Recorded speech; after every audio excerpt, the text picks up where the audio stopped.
Hey everyone, this is Chris with High Seas Cruising. And today I want to ask the question, should cruise lines have mandatory COVID-19 vaccines before they sail here in the United States? Let's talk about it. Alright, and welcome to today's video. COVID-19 vaccines. Should they be mandatory or should they not for the cruise lines? Let's take a look at what's going on around the world right now.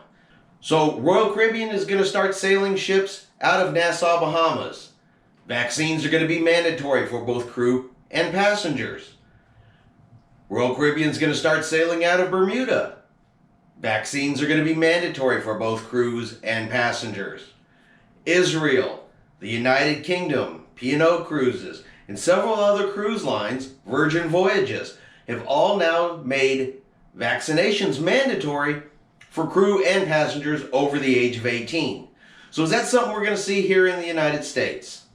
Well, we don't have an answer up for that yet, but here's my thoughts on it.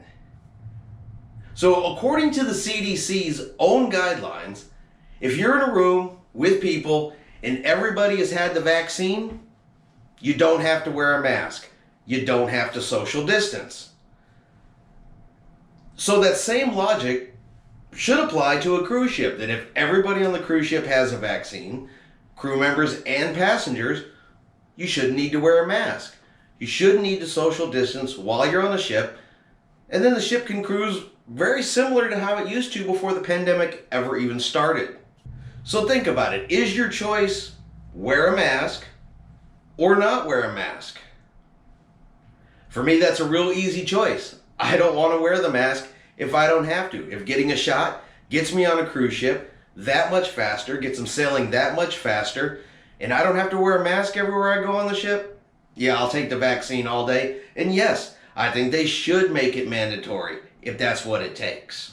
Now, I know there's going to be people out there that don't want to take the vaccine. And there are going to be some people out there who perhaps medically cannot take the vaccine. Cruise lines will have to figure something out about that. Because I understand that if you just medically cannot take the vaccine, some other type of arrangement may have to be made for you. But those that just don't want to take the vaccine, I'm not sure what the cruise lines would or could do for individuals like that. I honestly think it's going to have to be an all or nothing.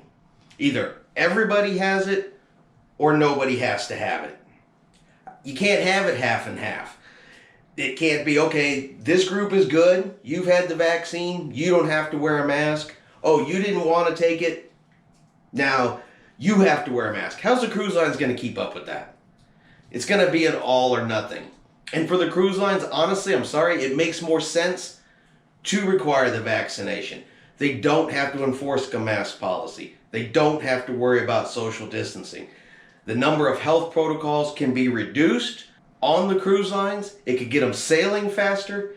To me, it makes financial and economic sense to require the vaccine.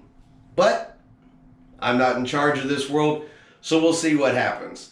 So at this point, we're still waiting. We're waiting to see what the CDC is going to say or not say. Once cruise lines have got some kind of green light to sail again here in the United States, that's probably when we'll actually find out, are vaccines going to be mandatory or not? All right, I hope you enjoyed today's show. If you did, let's give it a thumbs up, hit that subscribe button, and we will see you out on the high seas eventually.